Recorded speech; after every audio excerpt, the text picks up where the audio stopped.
أعوذ بالله من الشيطان الرجيم. بسم الله الرحمن الرحيم.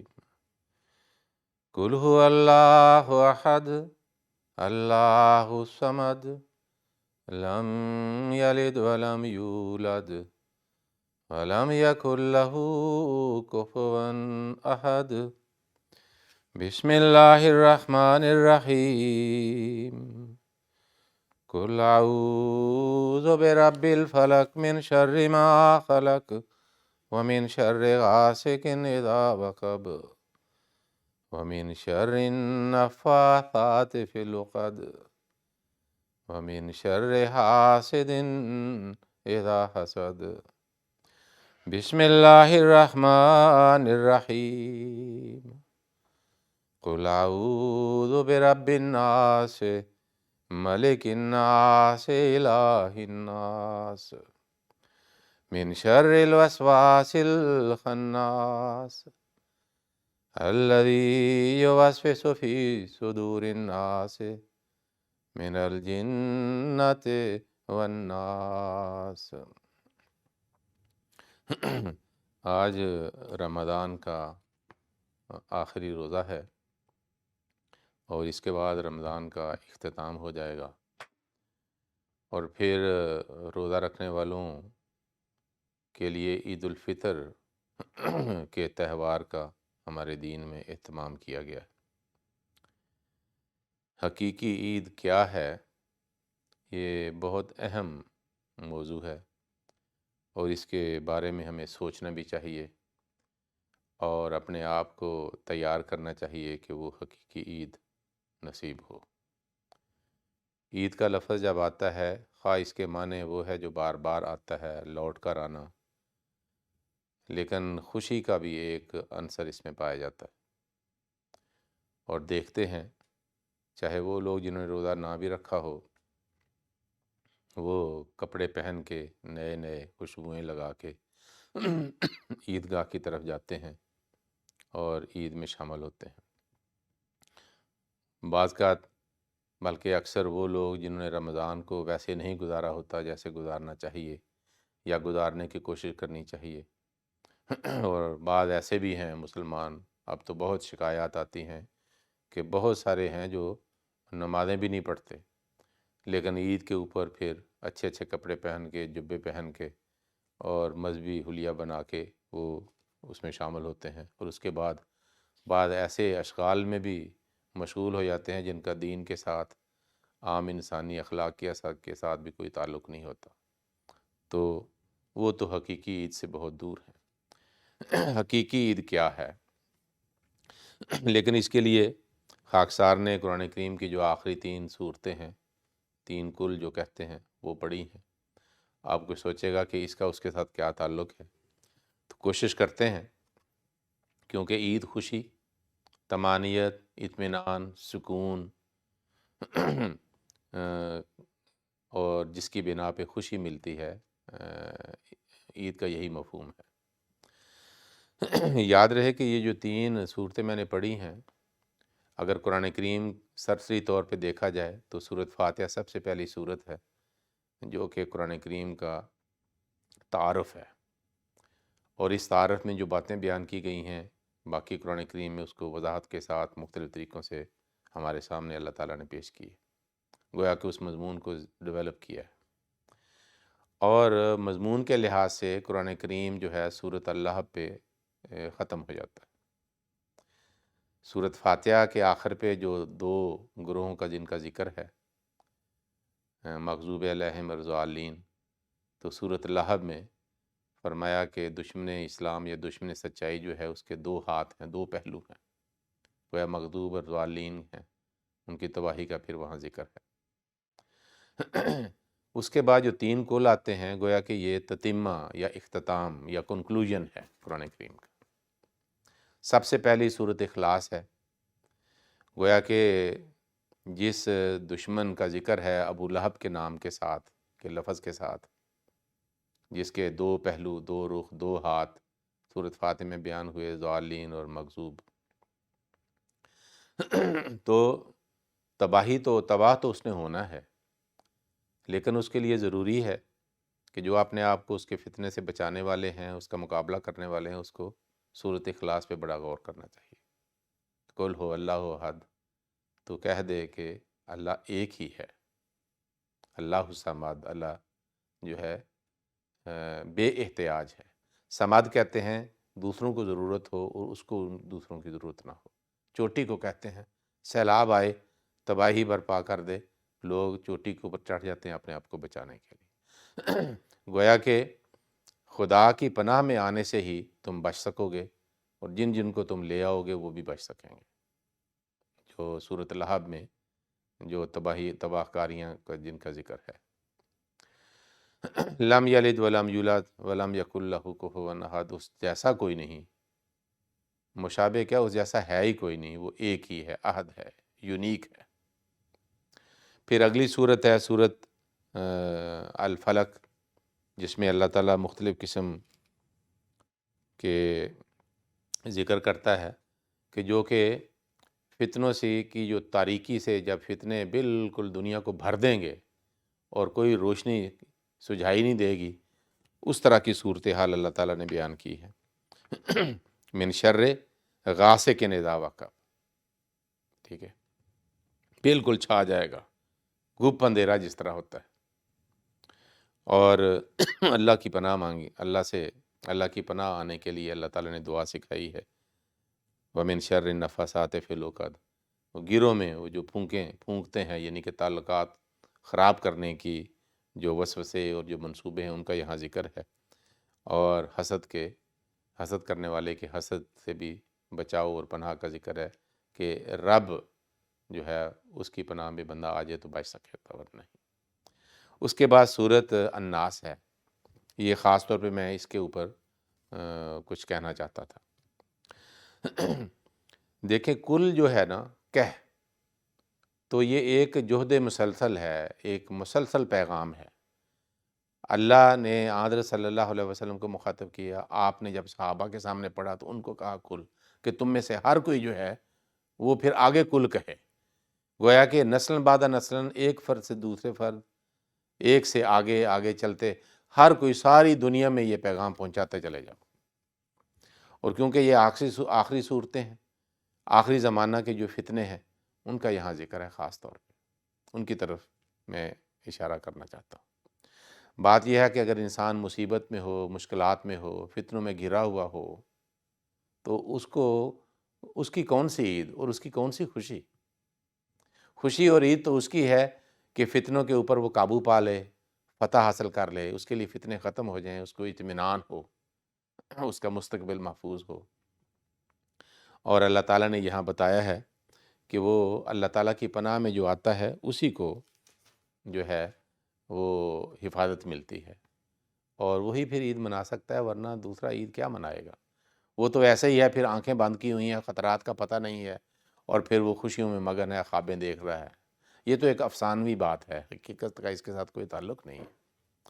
ہے۔ یاد رہے کہ یہ صورت الناس ہے، حضرت مسلم موعود رضی اللہ تعالیٰ عنہ نے ایک جگہ پہ بتایا کہ اس میں 6 فتنوں کا ذکر ہے، کیونکہ یہ آخری روزہ، اس لیے میں نے کہا کہ اس مضمون کو تھوڑا سا چھیڑتے ہیں۔ اس صورت میں اس کی کنہ کیا ہے، اس کی صورت، اس کی حیت، اور پھر اس کا علاج کیا ہے، انہی الفاظ میں گویا ایک خزانہ ہے، یعنی کہ علم کا، لیکن ایسے جیسے پوری اس کی فلم بنا کے اللہ تعالیٰ نے پیش کر دی کہ آخری زمانہ میں یہ 6 فتنے ان کا ذکر کیا۔ رب الناس، مالک الناس، الہ الناس، پناہ مانگتے ہیں بے رب الناس، انسانوں کے رب کی، یعنی جو اصل رب ہے اس کی پناہ میں آنے سے ہی انسان بچ سکتا ہے۔ جو اصل بادشاہ ہے انسانیت کا، اس کی پناہ میں آنے سے انسان بچ سکتا ہے۔ جو اصل معبود ہے انسانیت کا، اس کی پناہ ہے قل اعوذ برب الناس مالک الناس الہ الناس، ٹھیک ہے۔ اور پھر فرمایا کہ ہر طرح کے جو شر ہے، من شر الوسواس الخناس، لیکن انہی 6 الفاظ میں رب الناس، مالک الناس، الہ الناس میں 6 فتنوں کا بھی ذکر ہے۔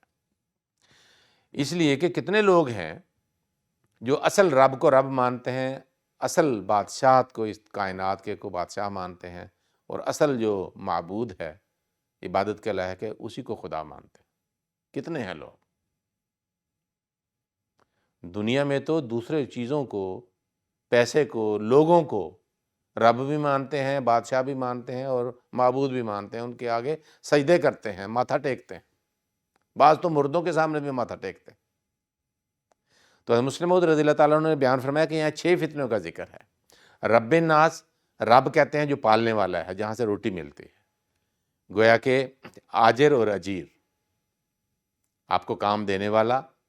آپ کا آقا، اور جس کی اور جو مزدوری کرنے والے آپ لوگ ہیں، دونوں کا ذکر ہے۔ پھر فرمایا مالک الناس، بادشاہ، حاکم اور محکوم لوگ جو ہیں، اس کی عوام جو ہے۔ پھر الہ الناس، مذہب کے ٹھیکیدار جو بنے ہوئے ہیں، خواہ پادری ہیں، خواہ پنڈت ہیں، خواہ مولوی ہیں،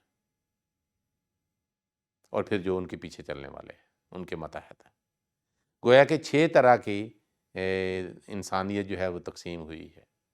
خود ساختہ رب بنے ہوئے ہیں، یا لوگوں نے رب بنا لیا ہے، اور پھر وہ ان کے پیچھے چلتے ہیں، ان کے محتاج ہیں، کہ ان کے بغیر ہماری روٹی نہیں چلتی، ہمارا گزارا نہیں ہوتا، ہماری زندگی نہیں گزرتی۔ پھر لوگوں نے بادشاہ بنائے ہوئے ہیں، اصل بادشاہ کو بھول کر، اور پھر عوام ہے۔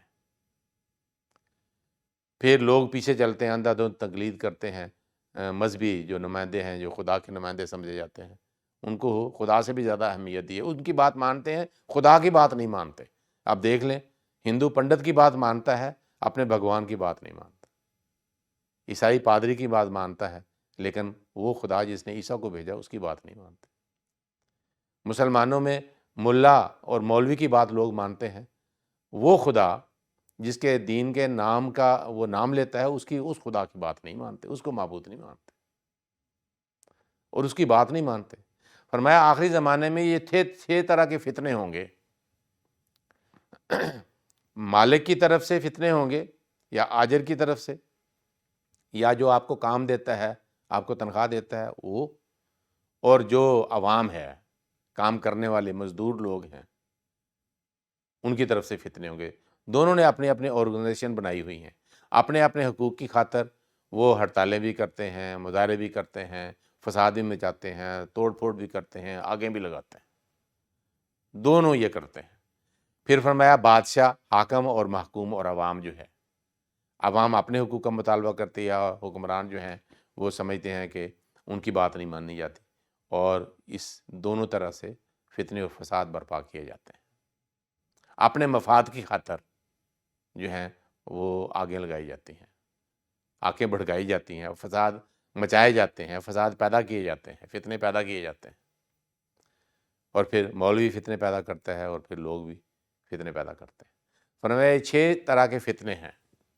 ان کے لیے بڑے بڑے مظاہرے ہوتے ہیں، موومنٹ چلائی جاتی ہیں، اور ان کی کمیٹیاں بنتی ہیں، ان کی آرگنائزیشنیں ہوتی ہیں، ان کی تنظیمیں ہوتی ہیں۔ آپ نے اپنی جماعت کو، حضرت مسلم موعود رضی اللہ عنہ نے فرمایا کہ ہم نے تو خدا کی بات ماننی ہے، نہ ان کے مالکوں کی اور نہ مزدوروں کی، نہ ہی حکمرانوں کی اور نہ ہی عوام کی، نہ ہی مذہبی رہنماؤں کی اور نہ ان کے پیچھے چلنے والوں کی۔ ہم نے کسی کی خاطر کوئی فتنہ فساد کی بات نہیں کرنی، ہم نے تو خدا کی بات ماننی ہے، اور خدا کے نزدیک جو ٹھیک بات ہے ہم نے ان سب کو وہ باتیں بتانی ہیں۔ ان کے ہر طرح کے فتنے سے محفوظ رہنا ہے، اور کیسے رہ سکتے ہیں اگر ہم صرف خدا کی بات مانیں گے۔ تو اس زمانے میں دیکھ لیں، غریب ملک ہوں یا امیر ملک ہوں، مذہبی دنیا ہو یا غیر مذہبی دنیا ہو، عوام کے حقوق ہوں یا حکمرانوں کے حقوق ہوں، عوام کی ذمہ داری ہوں یا حکمرانوں کی ذمہ داری ہوں، یہ 6 طرح کے فتنے اور فساد ہمیں نظر آتے ہیں، اور اس کی کئی شکلیں اور کئی صورتیں ہیں۔ لیکن فرمایا محفوظ رہنا جو ہے، جماعت احمدیہ نے جنہوں نے مسیح موعود علیہ السلام کو مانا ہے، وہ یہ ہے بے رب الناس، اصل جو رب ہے انسانیت کا، اس کی پناہ میں آنا ہے۔ مالک الناس، جو اصل انسانیت کا بادشاہ ہے، آسمانی بادشاہ خدا جو ہے، اس کی پناہ میں آئیں گے تو پھر ان کے فتنوں سے بچیں گے۔ الہ الناس، جو اصل خدا ہے، جو معبود ہے، جو لا الہ الا اللہ میں ہے، جس کا مطلب ہے لا مطلوب الا اللہ، لا معبود الا اللہ، لا مقصود الا اللہ، وہ خدا ہے، ہم اس کو الہ مانتے ہیں۔ دنیا کے بنائے ہوئے یا خود ساختہ بنے ہوئے نہ ربوں کو مانتے ہیں، نہ ان کے خود ساختہ بادشاہوں کو یا بادشاہ جو بنائے گئے ہیں نہ ان کو، اور نہ ہی خود ساختہ خدا بنے ہوئے جو ہیں،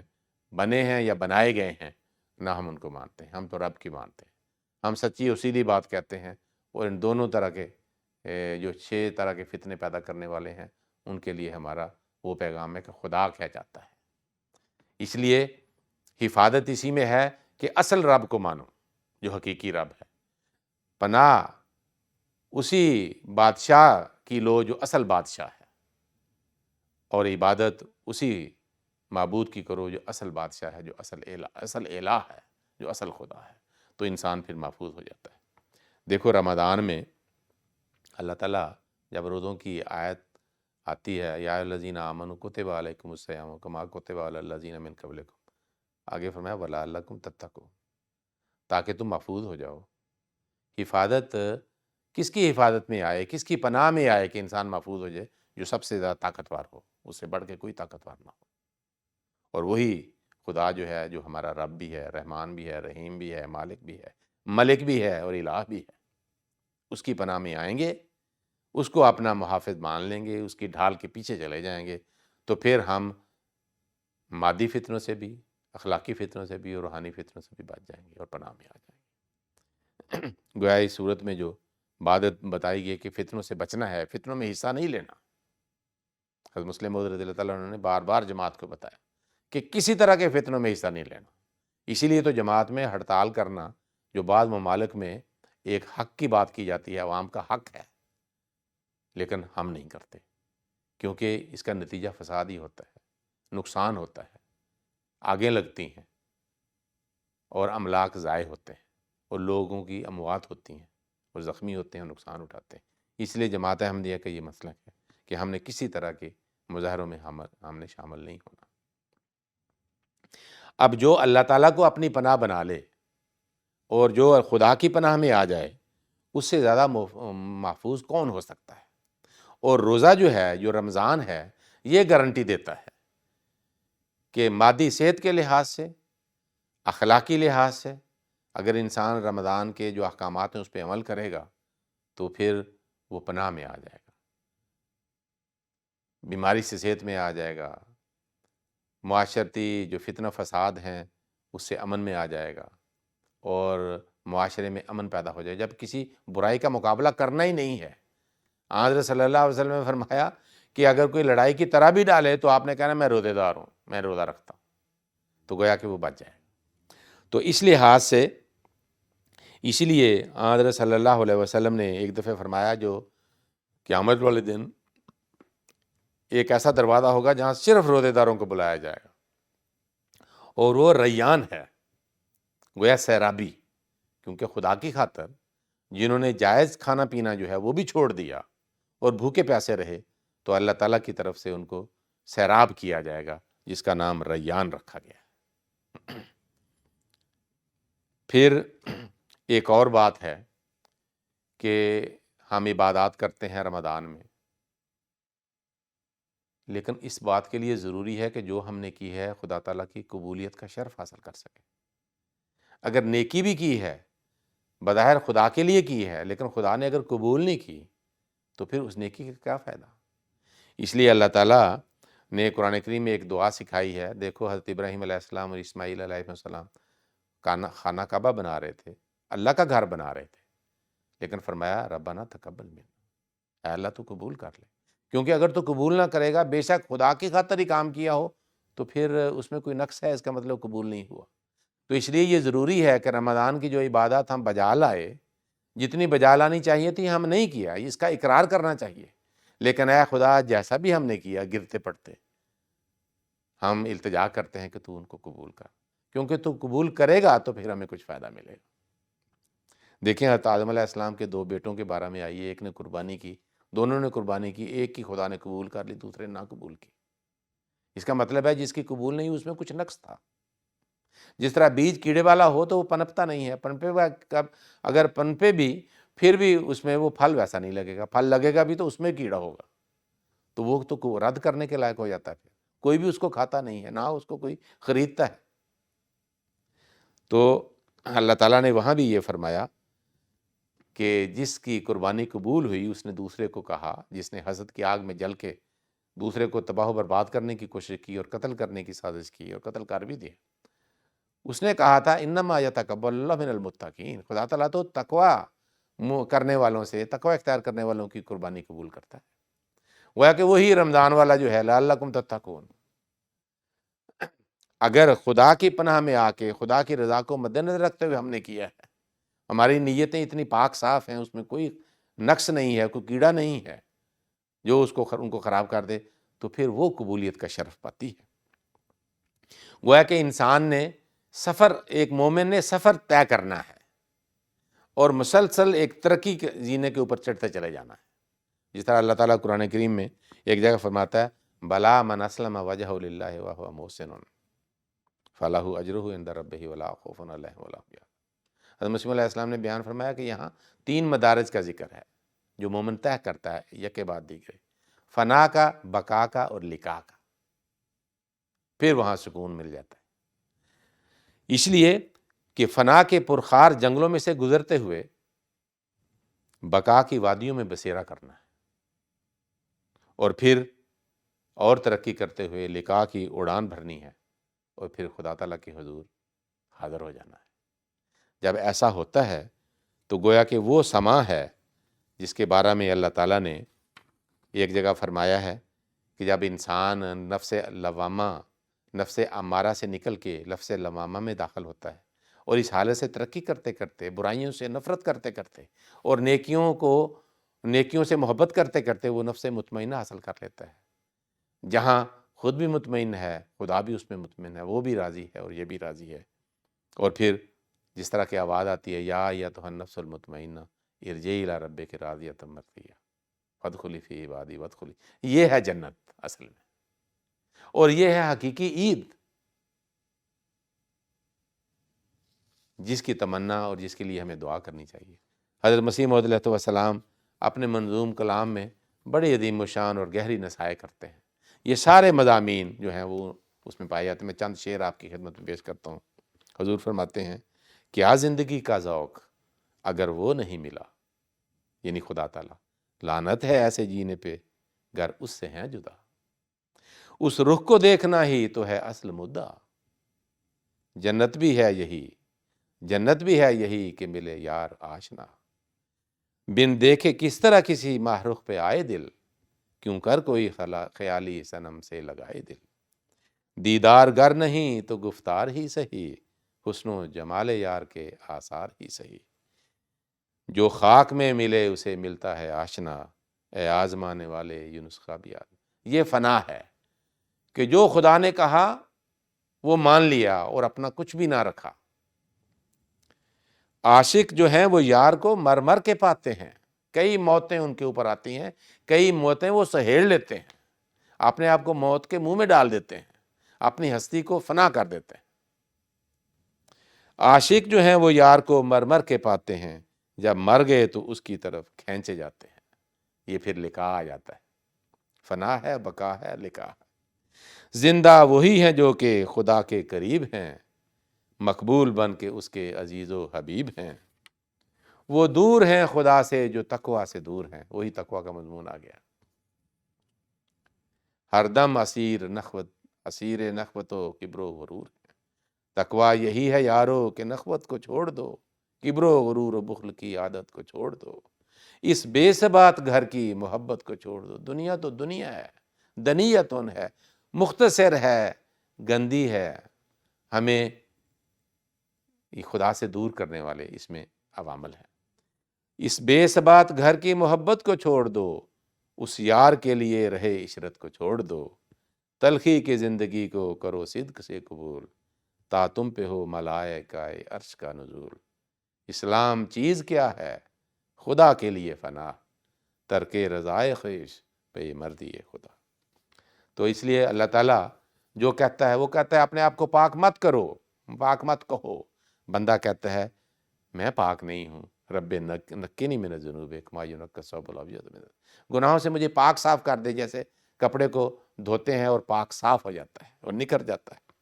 اللہ کہتا ہے کبر نہ کرو، بندہ کہتا ہے جیسے حضرت مسیح علیہ السلام نے کہا بدتر بنو ہر ایک سے اپنے خیال میں، وہ کہتا ہے میں تو اچھا نہیں ہوں۔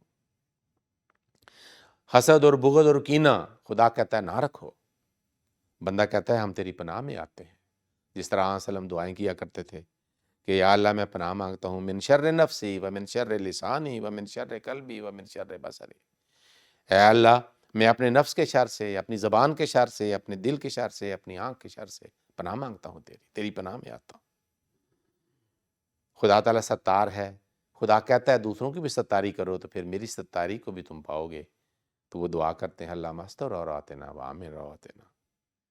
بندہ دوسرے بھائی کے لیے وہی پسند کرتا ہے جو اپنے لیے پسند کرے، تو پھر وہ مومن بن جاتا ہے۔ بندہ خدا تعالیٰ کی صفات کا ذکر کر کر کے اس سے رحم مانگتا ہے، اس سے مغفرت مانگتا ہے،